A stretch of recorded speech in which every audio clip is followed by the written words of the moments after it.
11c, antidifferentiation of ax plus b to the power of 2. We are learning about antidifferentiation using what we can call the backwards chain rule, and what you need to be able to do is integrate or antidifferentiate expressions of this particular form.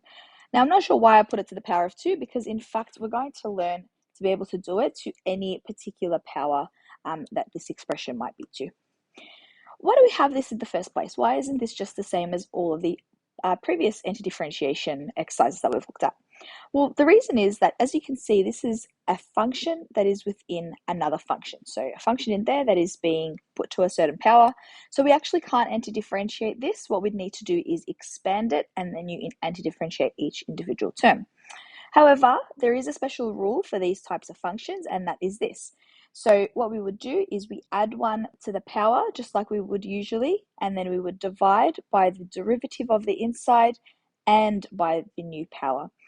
Now, this might look familiar because it kind of looks like the backwards chain rule. So if you remember with the backwards chain rule, what we do is we pull the power out the front and we multiply by the derivative of the inside, and then we leave the bracket as it is. So that's exactly what we've done here. We've left the bracket as it is, but we do the opposite. We add 1 to the power. Instead of pulling out the power out the front, what we're going to do is we're going to divide by that power, and instead of multiplying by the derivative of the inside, we're going to divide by the derivative of that inside. So that's exactly the same as the chain rule, but obviously backwards. And then, of course, we have our plus c, which we should never forget. But there is one thing that you need to note, which is different to the chain rule, and that this only applies if the inside function is linear. It must be linear on the inside, otherwise it doesn't work. And that's pretty much the only rule that we're really going to give you in this chapter. There is something special that we're going to do if n is equal to -1. Again, -1 plus 1 equals 0. The whole thing ends up cancelling out. So that's not quite how it's going to work. So 2 rules: it has to be linear, and this can't be -1. And I'll show you later on in the exercise what happens if n is equal to -1. So let's go ahead and practice this. So we've got find the following antiderivative. So what we want to do is antiderive a. What we can see is from the previous exercise, previous page rather, what we're going to do is we're going to add 1 to the power, and we're doing the opposite of that chain rule. So we're going to divide by the new power. So 3 on 2 plus 1 is 5 on 2. And we're also going to multiply by the derivative of the inside, which in this case would be -3. I'm just going to make this look a little bit nicer. So this should be to the power of 5 on 2. When I multiply this, that becomes -6 on 2. And then when we divide by a fraction, we flip it. So that's going to be 2 minus 3x on 5 on 2. And we don't usually write the negative in the denominator. So either we will write it on the side or at the top. So I'm just going to put the negative there. Of course, we can simplify that. I didn't notice that beforehand, but you can simplify that there. 5 on 2 on 3. All right, so that is for part A. Part B, find the following antiderivative for B. So the first thing I'm going to do is I'm going to rewrite this, but put it to a power of a half just to make it look a little bit nicer. Actually, you might have picked it up already. There is one thing that I have forgotten. It's very important. Don't forget that plus c. I do often do this. I keep forgetting it. Please learn from my mistake. Don't forget to put that plus c. So let's go back. All right, 2x minus 3 to the power of a half dx. Add 1 to the power. So first of all, leave the bracket, add 1 to the power. That becomes 3 on 2. Divide by that new power, and also divide by the derivative of the inside, which is 2. This is quite nice. I can just cancel out those 2's. So I will end up with 2x minus 3, 3 on 2 on 3. And of course, don't forget that plus c. Again, we're going to do that for part C. This time I'm just going to take that power to the top and differentiate it, antidifferentiate it from there. So add 1 to the power. I'm just going to rewrite everything as it is. Add 1 to the power. So that will be -2 plus 1, which is -1. Divide by that power and divide by the derivative of the inside, which is 2. This is quite nice. 2's cancel out. Divide everything by -1, so I just end up with a -2x minus 1 to the power of -1. Again, don't forget that plus c. And there is one more thing I can do to simplify it, which is to just write this at the bottom. I don't even need the brackets there. If you want to expand the negative in, you can, but otherwise I'll leave it as that. Okay, so this is an exam question. If you'd like, pause the video and give it a go yourself.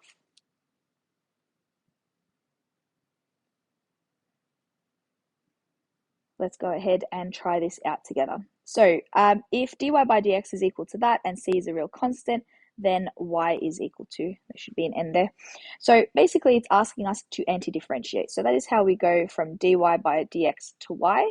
The way we would do it is anti-differentiate. So that's exactly what I'm going to do right now. First thing I'm going to do is pull that to the top.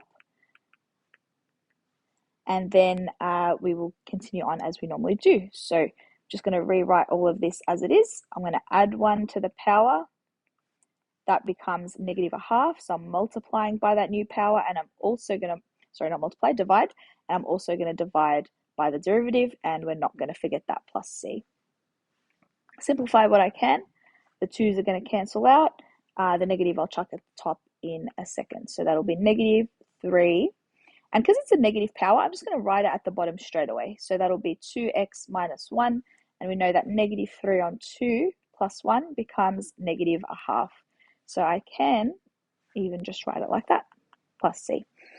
So you don't have to skip all those little steps that I just did to simplify, but it does help you to go a little bit faster if you're able to start skipping a few steps, as long as you're sure that that is the correct answer. We're then just going to compare this to all of our answers. I actually forgot we were doing a multiple choice. So in the multiple choice, they don't have it to a square root. They've got it to a half. Let's have a look. It looks like that is B. So hopefully you got that answer as well. All right, moving on.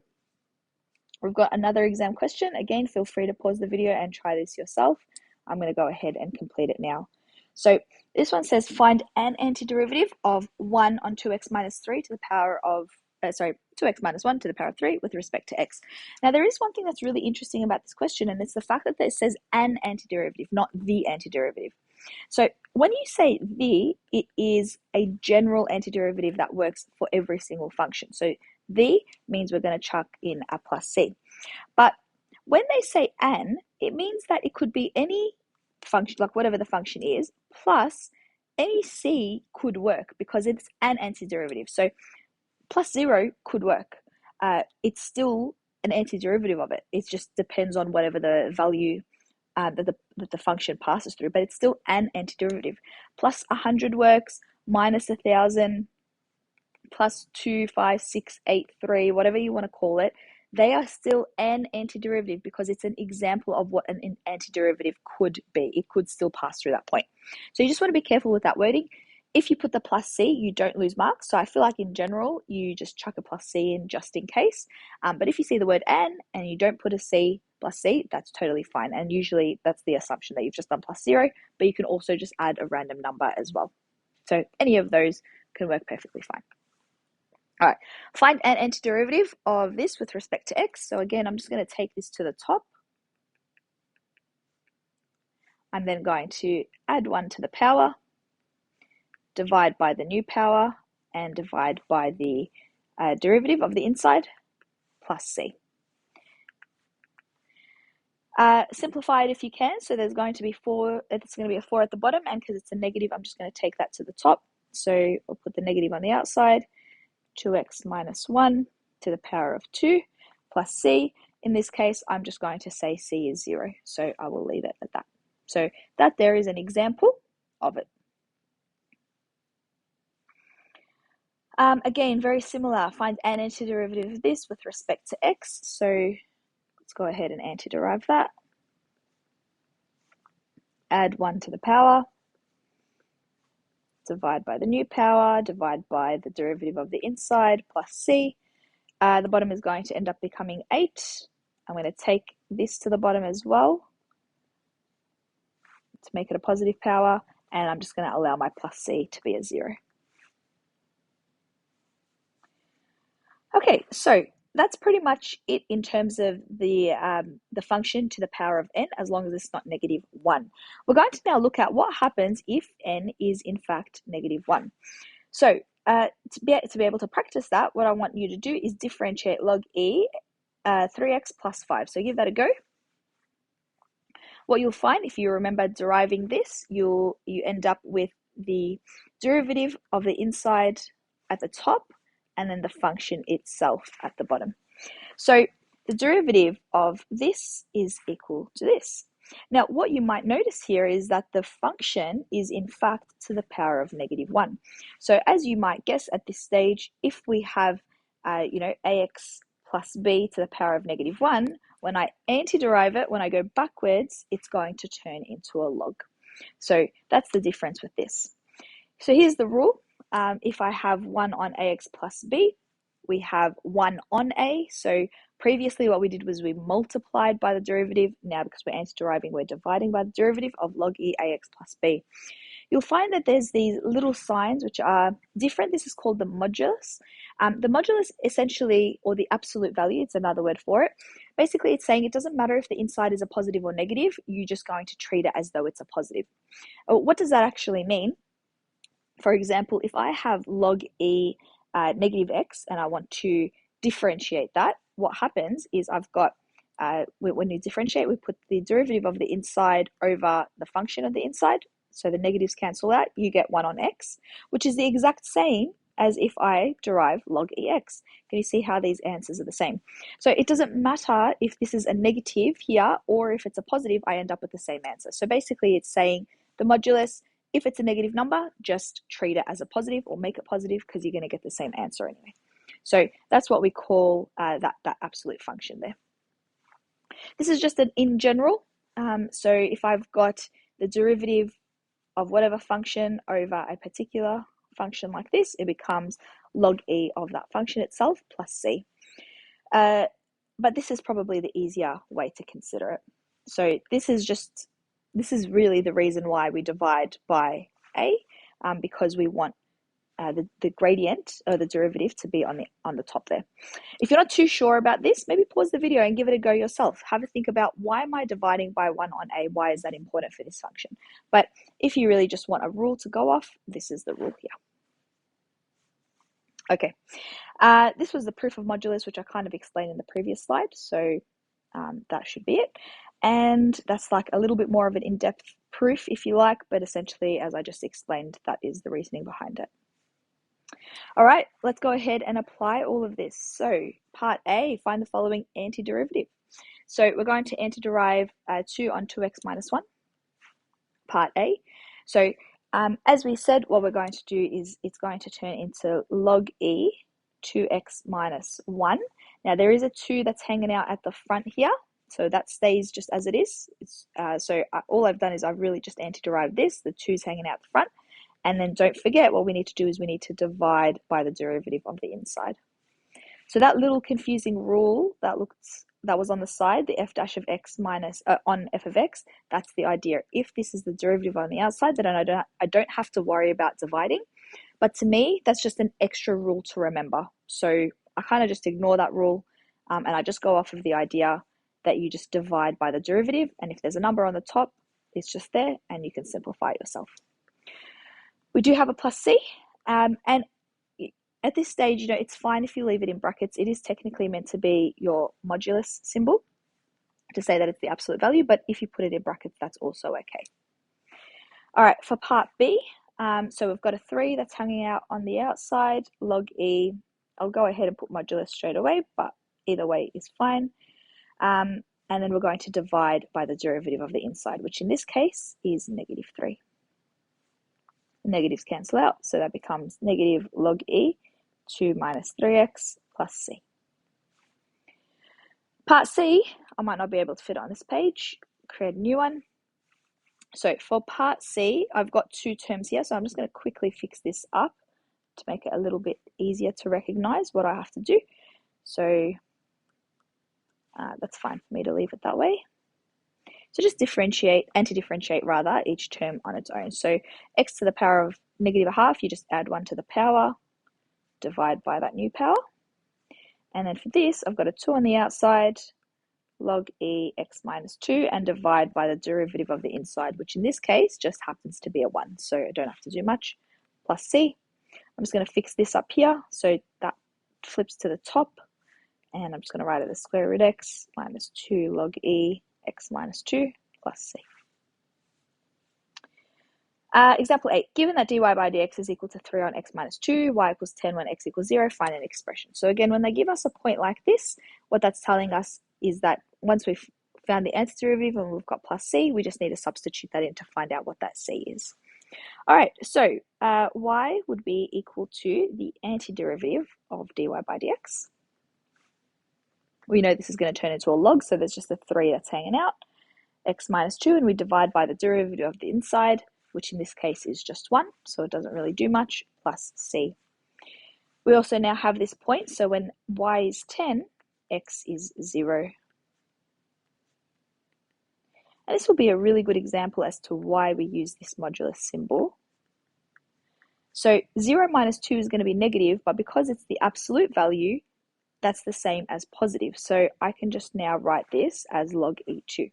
And you also know that we can't take the log of a negative number. So that's the purpose of this as well. If I had this as log e negative 2, that doesn't really make sense. I can't do that. So this turns it into a positive and makes it a valid number.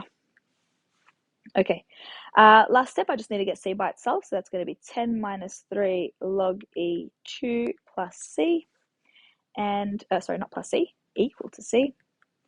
And that's it. So I can now substitute that back in, log e x minus 2 plus 10 minus 3 log e2. What I can do, because these terms have pretty much everything to do, that's the same, because it's a log minus another log, I can divide the insides. So that's equal to 3 log e x minus 2 on 2 plus 10. And that's it. That is your function. This exercise just keeps on going. So example 9, find the equation of the function f of x, where f dash of x is equal to that, and f of 4 equals to 10. Again, antiderive this. So we're going to add 1 to the power here and divide by the new power. That's x to the power of a half. So add 1 to the power, divide by that new power plus c. I'm just going to have to go sideways. Simplify where we can. So remember, this fraction is going to flip upwards. And finally, I'm going to sub in this point. So I'll just label it correctly so that it's easy to recognize what I have to do where. So f of x equals to 10 and x is equal to 4.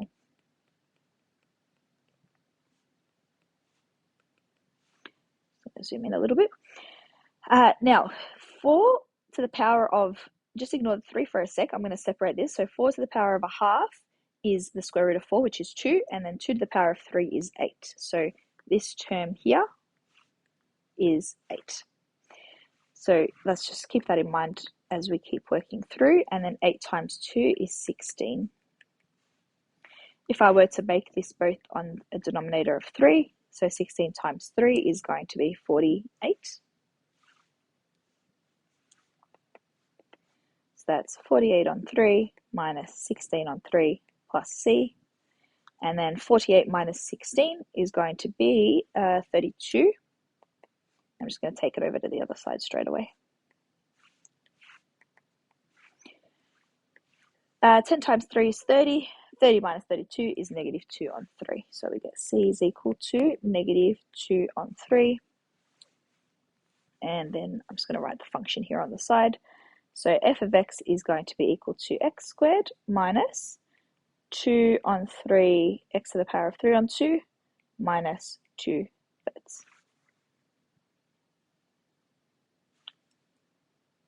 Next part, part B. So same thing, this time we can see we're going to end up with a log because that bottom there is to the power of 1. When I take it to the top, it becomes to the negative 1. So to antiderive that, I end up with, there's a 4 that's just hanging out, log e 3 minus 2x, and I divide by the derivative of that, which is negative 2 plus c. The 2 and the 4 cancel. So then that'll just be negative 2 log e 3 minus 2x plus c. And that's what f of x is equal to. Now I just need to sub in this. So that's going to be 8 equals negative 2 log e 3 minus 2 times 4 plus c.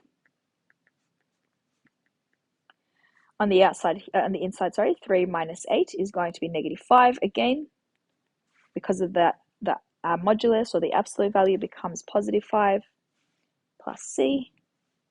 I'm going to have to move over to the side here. So c will equal 8 plus 2 log e5.